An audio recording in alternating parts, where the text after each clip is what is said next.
పోస్టులు వద్దు, దయచేసి తోటి ఉద్యమకారులుగా గుర్తించండి సరిపోతుంది. దానికి పెద్ద పెద్ద పదవులు పెట్టి గౌరవ సలహాదారుడు మనం చేసే పనే మన గౌరవాన్ని ఇస్తుంది, ఏం చేయాల్సిన అవసరం లేదు. సో ఇది ఈ ఈ ఉద్యమంలో మనం ఆలోచించాల్సింది ఏంటంటే, మనం గట్టిగా నినాదాలు ఇస్తే, మనం పెద్ద ఎత్తున పొలిటికల్ డిమాండ్లు చేస్తే సరిపోదు, సమాజాన్ని అంగీకరింపచేయాలి. ఎందుకు ఆదిలాబాద్లో మరో ఆ పాత సిమెంట్ ప్లాంట్ను రివైవ్ చేయాలి? మనం ఎన్ని ఉపన్యాసాలు ఇచ్చినా ఆఖరికి వచ్చే క్వశ్చన్ అదే, ఇది రివైవ్ చేస్తే లాభం ఏంటి అని. సో దీనికి మనము టెక్నికల్ భాషలో అంటే టెక్నో ఎకనామిక్ ఎనాలిసిస్ అంటారు. ఈ టెక్నో ఎకనామిక్ ఎనాలిసిస్ను ప్రభుత్వాల ముందు, సమాజం ముందు ఉంచగలిగారు. ఏంటి ఆ టెక్నో ఎకనామిక్ ఎనాలిసిస్? దేశంలో ఇన్ని సిమెంట్ ప్లాంట్లు ఉన్నాయి, ఇంత పెద్ద ఎత్తున ప్రైవేట్ రంగంలో కూడా అదాని, అంబుజా, అల్ట్రాటెక్ ఇలాంటి సిమెంట్ కంపెనీలు ఉన్నాయి. మూతబడిన సిమెంట్ కంపెనీని ఎందుకు తెరిపించాలి? మన దేశం ప్రపంచంలోనే second largest producer of cement. మరి ఇంత సిమెంట్ ప్రొడక్షన్ ఉండగా కొత్తగా ఇంకో సిమెంట్ ప్లాంట్ మళ్ళీ వచ్చి ఏం చేస్తుంది?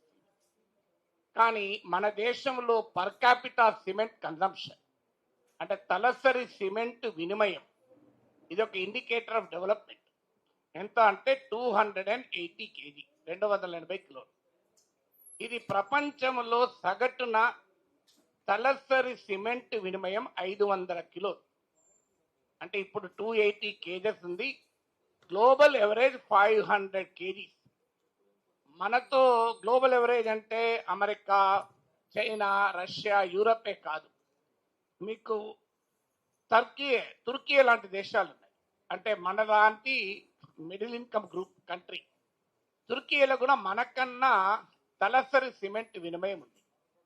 ఎందుకు తలసరి సిమెంట్ వినిమయం అవసరం అంటే, మనం వికసిత భారత్ వైపు పోతున్నాం కనుక, వికసిత భారత్ పోవాలి అంటే అనివార్యంగా సిమెంట్ కన్సంప్షన్ డబుల్ అవుతుంది. ఇంకా అంటే 280 kgs per capita cement consumption ఉంటే, ఇది 500 kg సిమెంట్ కన్సంప్షన్ తప్పనిసరిగా జరుగుతుంది. దీన్ని ఎవరు ఆపలేరు, ఎందుకంటే లేకపోతే వికసిత భారత్ కాదు. అంటే అర్థం ఏంటి? ఇంకా ఈ దేశంలో ప్రపంచంలోనే second largest producer of cement అయినా భారతదేశంలో ఇంకా సిమెంట్ కంపెనీలకు అవసరం ఉంది అన్న దానికి ఈ డేటా ఉదాహరణ. ఇక మరి అలాంటప్పుడు ఆదిలాబాద్ ఎందుకు పెట్టాలి? సిమెంట్ అవసరం ఉంది సార్, బాగానే చెప్పారు, వాళ్ళు పెడుతున్నారు కదా, అదానీలు పెడుతున్నారు, అల్ట్రాటెక్లు పెడుతున్నారు, ఈ ఆదిలాబాద్లోనే సిమెంట్ కంపెనీ ఎందుకు మళ్ళీ తెరిపించాలి? మీరు సిమెంట్ ఇండస్ట్రీలో ప్రైవేట్ రంగాన్ని స్టడీ చేస్తే ప్రామినెంట్ గా కనబడేది ఏంటంటే consolidation of the cement market.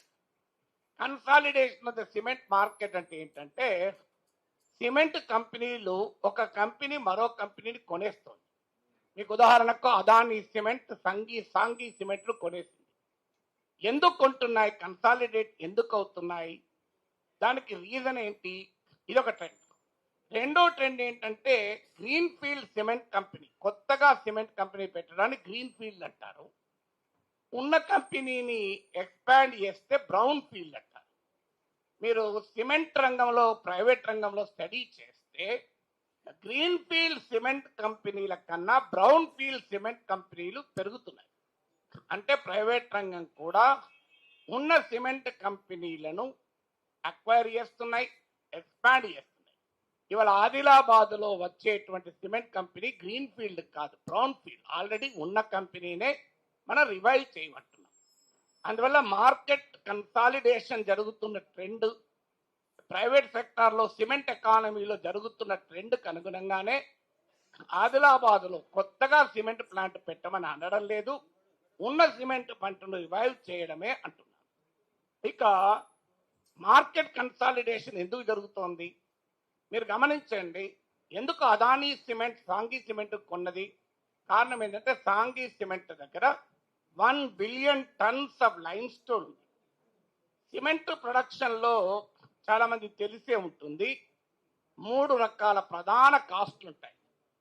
ఈ కాస్ట్ ఎందుకు చెప్తున్నానంటే ఆదిలాబాద్ సిమెంట్ ప్లాంట్ ఎందుకు అడ్వాంటేజెస్ మన సమాజానికి చెప్పాలి, ప్రభుత్వాలకు చెప్పాలి.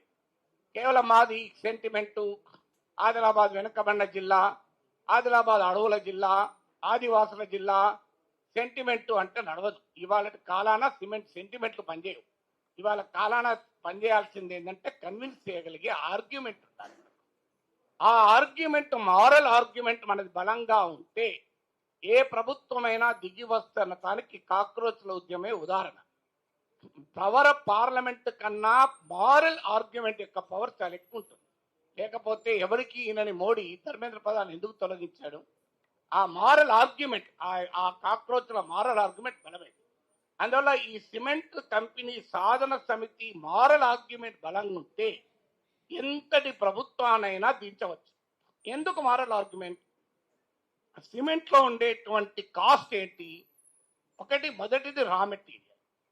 ఈ రా మెటీరియల్లో 20 to 25% రా మెటీరియల్ కాస్ట్ ఉంటుంది.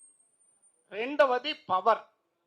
ఎందుకంటే సిమెంట్ ఇండస్ట్రీ ఇక్కడ ఉన్న వాళ్ళకి తెలిసి ఉంటుంది, కానీ మీడియా వాళ్ళకి కూడా తెలవాలని చెప్తున్నాను. లైమ్ స్టోను, క్లే, ఈ రెండింటిని హై టెంపరేచర్లో బర్న్ చేస్తే క్లింకర్గా ఏర్పడుతుంది. ఆ క్లింకర్ సిమెంట్గా మారుతుంది. ఆ హై టెంపరేచర్లో బాయిల్ చేసడానికి మనం కోల్ వాడతాం. అందువల్ల దేశంలో ఐరన్ అండ్ స్టీల్ ఇండస్ట్రీ తర్వాత second largest coal consumption industrial సెక్టార్లో మీకు ఇక్కడ కనబడుతుంది సిమెంట్. సో అందువల్ల 30 to 35% పవర్ కాస్ట్ ఉంటుంది. అంటే యాజ్ ఆఫ్ టుడే అయితే 31% ఉంది. మీకు ఫ్రైట్, మూడవది ఫ్రైట్.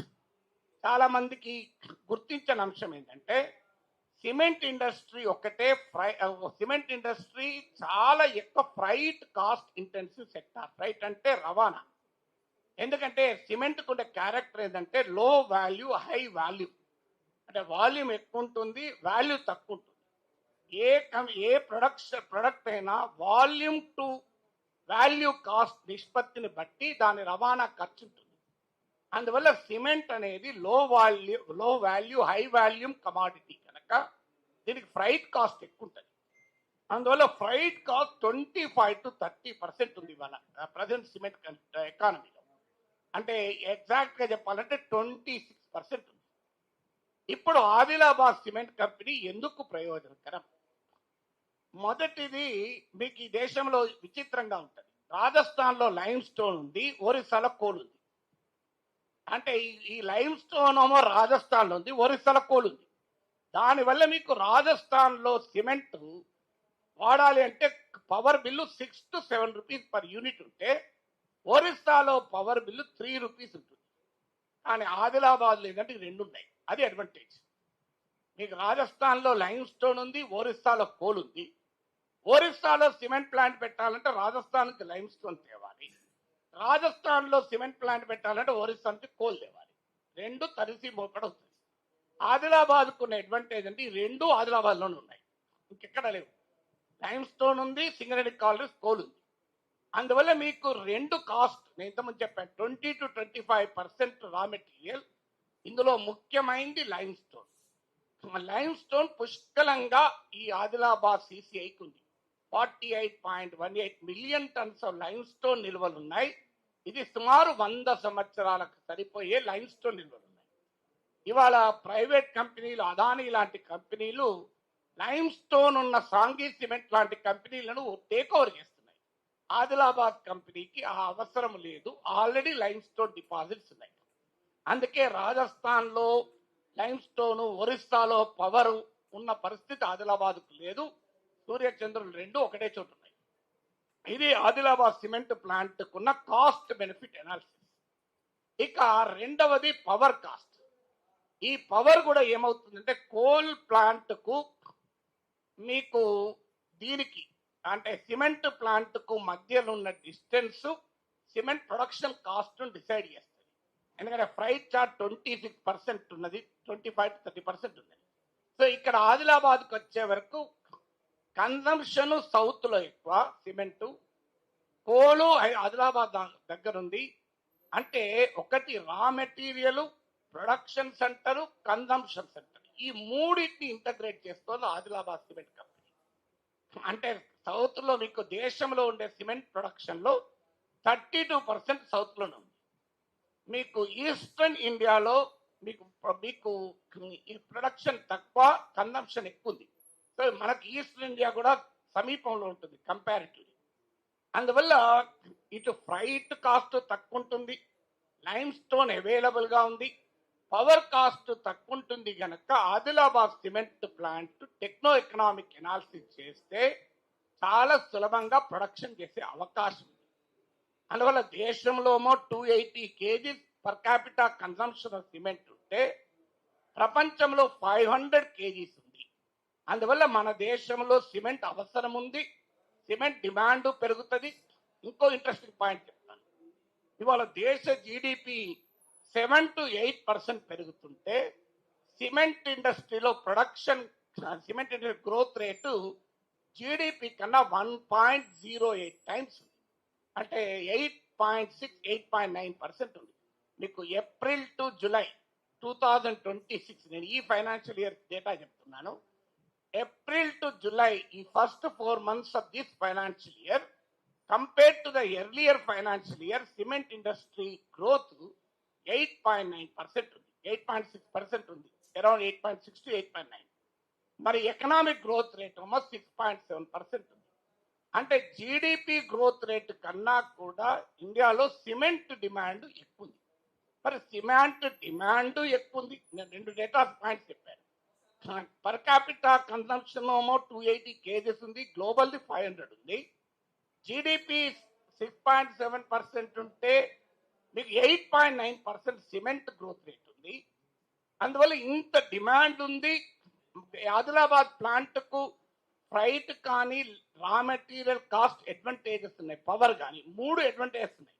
మీకు కావలసినటువంటి కాస్ట్ లో ముఖ్యమైన రా మెటీరియల్ ఇక్కడే ఉంది, పవర్ ఇక్కడే ఉంది, ఫ్రైట్ కూడా కోల్ దగ్గరలో ఉంది, కన్సంప్షన్ డిమాండ్ కూడా సౌత్ లెక్క ఉంది. ఇక మరి మీకు ఏం ప్రాబ్లం ఆదిలాబాద్ లో సిమెంట్ ప్లాంట్ తెప్పించాలంటే? Let the government of India కరాని. ఇప్పుడు నేను చెప్పిన డేటా తప్పుంటే చెప్పమండి. నేను ఆదిలాబాద్ లో పుట్టినోడిని, అందుకొరకు నాకు సిమెంట్ ప్లాంట్ ఇవ్వండి అని అంటలేను. నువ్వు ఉడితే సిమెంట్ ప్లాంట్ ఇవ్వాలని అంటాడు. నేనేమి ఆదిలాబాద్ సెంటిమెంట్ అని అంటలేను. ఈవెన్ 2017లో హన్స్రాజ్ గంగారాం వచ్చి సిమెంట్ ప్లాంట్ తెరిపిస్తానని ప్రామిస్ చేశారు. అమిత్ షా ఆదిలాబాద్ లో జరిగిన బహిరంగ సభల్లో సిమెంట్ ప్లాంట్ తెరిపిస్తానని మాట ఇచ్చారని కూడా అంటలేదు. ఎందుకంటే అది తప్పించుకోవడానికి సులభం అవుతుంది. ఇట్లాంటి హామీలు దేశంలో చాలా మంది చాలాసార్లు ఇస్తారు, పట్టించుకోరు. అందువల్ల అది డిమాండ్ కాదు. డిమాండ్ ఏంటి? I'm simply talking about techno economics of Adilabad cement plant. So ఇన్ని రకాల అడ్వాంటేజెస్ ఆదిలాబాద్ సిమెంట్ ప్లాంట్ ఉంది. ఇక సిమెంట్ ప్లాంట్ కొత్తగా పెట్టాలంటే అయ్యేటువంటి క్యాపెక్స్ అంటారు, క్యాపిటల్ ఎక్స్పెండిచర్ 40% అండ్ ఎబో ఇవాళ ల్యాండ్కే ఉంటుంది. ఎందుకంటే ల్యాండ్ అక్విజిషన్ అనేది చాలా కాస్ట్లీ అయిపోయింది. ల్యాండ్ అక్విజిషన్ చట్టం వల్ల ఇవాళ భూసేకరణకు ప్రజల నుంచి తీవ్ర వ్యతిరేకత ఉంది. ఒకవేళ భూసేకరణ చెయ్యాలన్నా ల్యాండ్ కాస్ట్ విపరీతంగా చెల్లించాలి. ఎందుకంటే భూసేకరణ చట్టం ఇచ్చిన అధికారం అది. ఎందుకు అడ్వాంటేజ్ ఏంటంటే మీరు 1984లో ఆదిలాబాద్ సిసిఐ స్టార్ట్ అయింది. ఎందుకంటే నేను సిసిఐ వెళ్ళాను, ఆదిలాబాద్ సిమెంట్ కార్పొరేషన్ ఆఫ్ ఇండియాను పర్సనల్ గా చూసిన అనుభవం ఉంది నాకు. కేశవరామ్ సిమెంట్ ను కూడా పర్సనల్ గా చూసిన అనుభవం ఉంది. మంచిర్యాలలో ఏసీసీ సిమెంట్ కంపెనీ కూడా పర్సనల్ గా చూసిన అనుభవం ఉంది.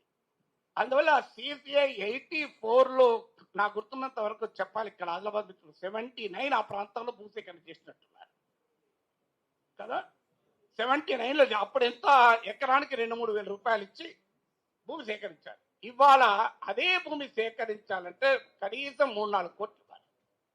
అంటే ల్యాండ్ కాస్ట్ భూసేకరణలో ఎంత కీలకమో చెప్తున్నాను. అందుకని ఆ రోజు సిమెంట్ కంపెనీ పెట్టడానికి వచ్చిన క్యాపిటల్ ఎక్స్పెండిచర్ లో ల్యాండ్ కాంపోనెంట్ చాలా స్వల్పము. ఈ రోజు భూసేకరణ చట్టం రావడము, భూముల ధరలు పెరగడము, ల్యాండ్ కమాడిఫై. 1979లో ల్యాండ్ కమాడిఫై కాలే. ల్యాండ్ మీకు హైదరాబాద్ లో శివన్ దగ్గర 70 రూపాయల గజం 1979లో. ఇవాళ ఎంత గజమో మీరు లెక్క తీయండి. కొండాపూర్లో 1993లో 60 రూపాయల గజం, ఇవాళ 2 లక్షల గజం. అండ్ ఆ రోజు 20,000 ప్లాట్, ఇవాళ 6 కోట్లు. అందువల్ల ల్యాండ్ కమాడిఫై అయింది. ల్యాండ్ మార్కెట్ వాల్యూ పెరిగింది, ల్యాండ్ అక్విజిషన్ చట్టం వచ్చింది, ప్రజలు ల్యాండ్తో ఉన్న బంధం పెరిగింది. అందువల్ల ఇవాళ కొత్తగా ప్లాంట్ పెట్టాలంటే 40-50% of the capital expenditure land మీద పెట్టాలి. కానీ ఆదిలాబాద్ సిమెంట్ ప్లాంట్ కు 772.95 రైట్ 772.95 ఎకరాల ల్యాండ్ ఉంది. ఇది ఓన్ ల్యాండ్. ఇది కాక 1506.90 1506.90 ఎకరాల లీజ్ ల్యాండ్ ఉంది. అంటే సుమారు 2300 ఎకరాల ల్యాండ్ ఉంది. 2300 ఎకరాల ల్యాండ్ ఉంది. 48 million tons of lime stone ఉంది. సమీపంలో మీ కోల్ ఉంది. కన్జంప్షన్ సెంటర్స్ ఉన్నాయి. మరి ఏంటంటే ఆదిలాబాద్ లో పొలిటికల్ విల్ లేదు. అది ప్రాబ్లం. అది ఎక్కడ సూపర్ మార్కెట్లో కొంటే దొరికేది కాదు. అది ఆ పొలిటికల్ విల్ ఆదిలాబాద్కు లేకపోవడమే మన కర్మ. ఇలా ఆదిలాబాద్ రెయిన్ఫాల్ ఆ తెలంగాణ రెయిన్ఫాల్ కన్నా ఎక్కువ. ఆదిలాబాద్ చుట్టూ నదులు ఉన్నాయి, గోదావరి, పేనుగంగా. కానీ ఆదిలాబాద్ మాత్రం కరువుతూ ఉంటుంది. ఎందుకుంటుంది అంటే లేనిది పొలిటికల్ విల్లే. ఆ పొలిటికల్ విల్ ప్రజా ఉద్యమాల ద్వారా మాత్రమే వస్తుంది. అందువల్ల ప్రజల్ని మనం సమీకరించగలిగితే వస్తుంది. ఎందుకంటే అవర్ మారల్ ఆర్గ్యుమెంట్ చాలా పవర్ఫుల్ గా ఉంటే ప్రభుత్వాలు తప్పనిసరిగా వినాల్సి వస్తుంది. అదే ఇటీవల కాక్రోచ్ల ఉద్యమ advantage. Power of the moral argument ఈ పవర్ ఆఫ్ ద పార్లమెంట్ కన్నా బలమైంది. అందువల్ల ఆదిలాబాద్ పవర్ ప్లాంట్ ఎందుకు అవసరం? ఇక చివరగా ఇవాళ దేశంలో ఎందుకు సిమెంట్ డిమాండ్ పెరుగుతోంది? సిమెంట్ అవసరంలో 60% సిమెంట్ కన్సంప్షన్ హౌసింగ్ సెక్టర్ ఉంటుంది. ఇవాళ మీరు అర్బనైజేషన్ గణనీయంగా పెరుగుతుంది, 40% అయింది. రాబోయే కాలంలో ఇంకా పెరుగుతుంది. India will no longer live in villages. Urban demand urbanization అవుతున్న కొద్దీ మీకు హౌసింగ్ డిమాండ్ పెరుగుతుంది. ఇవాళ మీరు దేశంలో హౌసింగ్ డిమాండ్ అండ్ సప్లై మధ్య మ్యాసివ్ గ్యాప్ ఉంది. భారతదేశంలో ఎవరేజ్ ఏజ్ 29 ఇయర్స్. మన దేశ సగటు వయసు 29 ఏళ్ళు. మన చైనా అమెరికాలో సగటు వయసు 37 ఏళ్ళు. జపాన్లో సగటు వయసు 48 ఏళ్ళు. ఈ సగటు వయసుతో మా సిమెంట్ ప్లాంట్కి ఏంటి సంబంధం సార్ అనొచ్చు. 48 ఏళ్ళోడు ఇక ఇల్లు కట్టడు, ఆల్రెడీ కట్టుంటాడు. కానీ 29 ఏళ్ళోడు గ్యారెంటీగా భవిష్యత్తు ఇల్లు కట్టాల్సిందే. మీకు 29 ఇయర్స్లో ఉన్న వాళ్ళలో 90% మందికి ఇల్లు ఉండదు. అంటే India is a young nation కనుక ఈ దేశంలో ఇండ్ల డిమాండ్ ఎక్కువ ఉంటుంది అన్న దానికి కారణంగా చెప్తున్నారు. అంటే మీకు యంగర్ పాపులేషన్ ఏ దేశంలో ఎక్కువ ఉంటే ఆ దేశంలో హౌసింగ్ డిమాండ్ చాలా ఎక్కువ ఉంటుంది. ఇప్పుడు మన ఇళ్లలో కూడా చూస్తాం, తల్లిదండ్రులు ఉన్నప్పుడు ఒక కింద ఉంటారు ఉమ్మడి కుటుంబం. తర్వాత కొడుకు పెళ్ళవుతుంది, వాడుకో ఇల్లు అవుతుంది. తర్వాత ఇంకో బిడ్డకు పెళ్ళవుతుంది, బిడ్డకో ఇల్లు అవుతుంది. ఆ తర్వాత ఇలా ఇల్లు పెరుగుతుంటాయి. ఒక్క ఇల్లు కాస్త 3 ఇల్లు 4 ఇల్లు అవుతాయి. అందువల్ల భారతదేశానికి ఉన్న డెమోగ్రఫిక్ డివిడెండ్ రీత్యా హౌసింగ్ డిమాండ్ విపరీతంగా పెరుగుతుంది దేశంలో. ఇక రెండవది ఇన్ఫ్రాస్ట్రక్చర్ డిమాండ్. ఇది second most important. 20% of cement consumption ఇవాళ ఇన్ఫ్రాస్ట్రక్చర్లో ఉంది. ఇన్ఫ్రాస్ట్రక్చర్ అంటే రోడ్లు, రైల్వేలు, మెట్రోలు, ఎయిర్పోర్ట్లు, పోర్టులు, ఆయిల్ అండ్ గ్యాస్ పైప్ లైన్లు, ఇవన్నీ దేశంలో పెరుగుతున్నాయి. ఇండియాలో infrastructure growth rate GDP growth rate కన్నా ఎక్కువ ఉంది. అంటే రాబోయే కాలంలో హౌసింగ్ డిమాండ్ పెరుగుతోంది, ఇన్ఫ్రాస్ట్రక్చర్ డిమాండ్ పెరుగుతోంది కనుక సిమెంట్ డిమాండ్ అనివార్యంగా పెరుగుతుంది. ఇక కోల్ ఎందుకు ఇంత ఇంపార్టెంట్ ఇంతకుముందు చెప్పాను. భారతదేశంలో ఉత్పత్తి అయ్యేటువంటి కోల్లో కేవలం 3-4% మాత్రమే సిమెంట్ ఇండస్ట్రీకి వస్తుంది. అందువల్ల మీకు పెద్ద పెద్ద కంపెనీలకు కూడా ఆస్ట్రేలియా నుంచి ఇతర దేశాల నుంచి కోల్ దిగుమతి చేసుకుంటున్నారు. కోల్ దిగుమతి చేసుకున్నప్పుడల్లా కాస్ట్ పెరుగుతుంది. ఉదాహరణకు మీకు ఆ మధ్య ఇంటర్నేషనల్ కోక్ అంటే కోల్ ప్రైసెస్ 17% పెరిగితే సిమెంట్ రేటు 75 రూపాయలు పెరిగింది. కానీ ఆదిలాబాద్ లో ఉన్న company cement corporation of India, government of India owned company. Adilabad జిల్లాలో ఉన్న Singareni collieries government of India, government of Telangana joint company. అంటే రెండింటి యజమానులు కూడా ఒకటే కనుక మీకు కోల్ సప్లై అనేది కష్టం కాదు. ఇన్ని రకాల అడ్వాంటేజెస్ ఆదిలాబాద్ సిమెంట్ ప్లాంట్ ఉన్నాయి కనుక ఆదిలాబాద్ సిమెంట్ ప్లాంట్ తెరిపించడానికి మీకు అభ్యంతరం ఏంటి అంటున్నా. ఆదిలాబాదులో భూమి ఉంది, ఆదిలాబాద్లో సున్నప్రాయింది, ఆదిలాబాద్లో బొగ్గుంది, ఆదిలాబాద్లో నీళ్లున్నాయి, ఆదిలాబాద్లో స్కిల్డ్ మ్యాన్ పవర్ ఉన్నారు, ఆదిలాబాదు దేశ రవాణా మార్గాలను కలుపుతోంది, 44 నెంబర్ హైవే ఉంది, ఆదిలాబాద్లో రైల్వే లైన్ ఉంది, సౌత్ సెంట్రల్ రైల్వేకి డైరెక్ట్ గా కనెక్ట్ అవుతుంది, ఆదిలాబాద్లో ఎయిర్పోర్ట్ రాబోతుంది. ఆదిలాబాద్ దేశంలో సౌత్ ఇండియాలో హైయెస్ట్ సిమెంట్ కన్సంప్షన్ ఉండే ప్రాంతంలో ఉన్నాయి. మరి అన్ని ఉన్న అల్లున్నట్లో శని ఏంటంటే పొలిటికల్ విల్ లేదు. కారణం ఆదిలాబాద్ వాళ్ళు రాష్ట్ర రాజకీయాల్లో ప్రముఖ స్థానంలో ఎప్పటి నుంచి లేరు. ఉంటే ఈ స్థాయిలో ఉండేది కాదు. అందువల్ల మనము ఈ దేశంలో సమాజంలో రాష్ట్ర స్థాయిలో ఆదిలాబాద్ సిమెంట్ ప్లాంట్ ఎందుకు అవసరం అనేది ఒక కన్విన్సింగ్ ఆర్గ్యుమెంట్ ప్రజల ముందు ప్రభుత్వాల ముందు పెడితే ఆ ఆర్గ్యుమెంట్ కు ప్రభుత్వం తలవంచక తప్పదు. చివరగా నా అనుభవం చెప్తాను. నేను ఎమ్మెల్సీగా గెలిచే టైంకు రంగారెడ్డి జిల్లాలో 250 ఇంజనీరింగ్ కాలేజీలు ఉన్నాయి. ఒక్కటంటే ఒక్క గవర్నమెంట్ డిగ్రీ కాలేజ్ లేదు. ఒక్కటంటే ఒకటి. హోం మంత్రులు ఇచ్చిన జిల్లా అది. అన్ని ప్రభుత్వాలు కాంగ్రెస్ లో తెలుగుదేశంలో. నేను శాసన మండలిలో రైజ్ చేశాను. మీకు సిగ్గనిపిస్తలేదా అని అడిగిన. ఇడుపులపాయలో IIIT పెట్టుకున్నారు. మా రంగారెడ్డి జిల్లాలో ప్రభుత్వ డిగ్రీ కాలేజ్ ఒక్కటి లేదు అంటే సభలో ఉన్న 90 మంది ఎమ్మెల్సీలు ఆశ్చర్యపోయారు. ఆంధ్ర రాయలసీమలు కూడా. నిజమా సార్, ఇంత అన్యాయమా సార్ అని. బాబు నేను చెప్తున్నా, నిజంగా చెప్పమన్నట్టు ప్రభుత్వాన్ని అన్న. ప్రభుత్వం అంగీకరించింది. అప్పుడు చెప్పాను, మీరు గనక రంగారెడ్డి జిల్లాలో ప్రభుత్వ డిగ్రీ కాలేజ్ ఇవ్వకపోతే నేను రాజీనామా చేసి గంట సేపట్లో ట్యాంక్ బండ్ దగ్గర సర్వేపల్లి రాధాకృష్ణన్ విగ్రహం ముందు నేను వెళ్ళి నిరాహార దీక్ష కూర్చుంటా అని చెప్పిన. విత్ ఇన్ 35 మినిట్స్ ఆర్థిక మంత్రి రోషయ్య వచ్చి రంగారెడ్డి జిల్లాలో ప్రభుత్వ డిగ్రీ కాలేజ్ పెడుతున్నామని ప్రకటించారు. ఎలా సాధ్యమైంది? Power of the moral argument. నాకు బలం లేదు, నేను ఒక ఇండిపెండెంట్ సభ్యుని. ప్రభుత్వానికి కాంగ్రెస్ పార్టీ పూర్తి బలం ఉంది.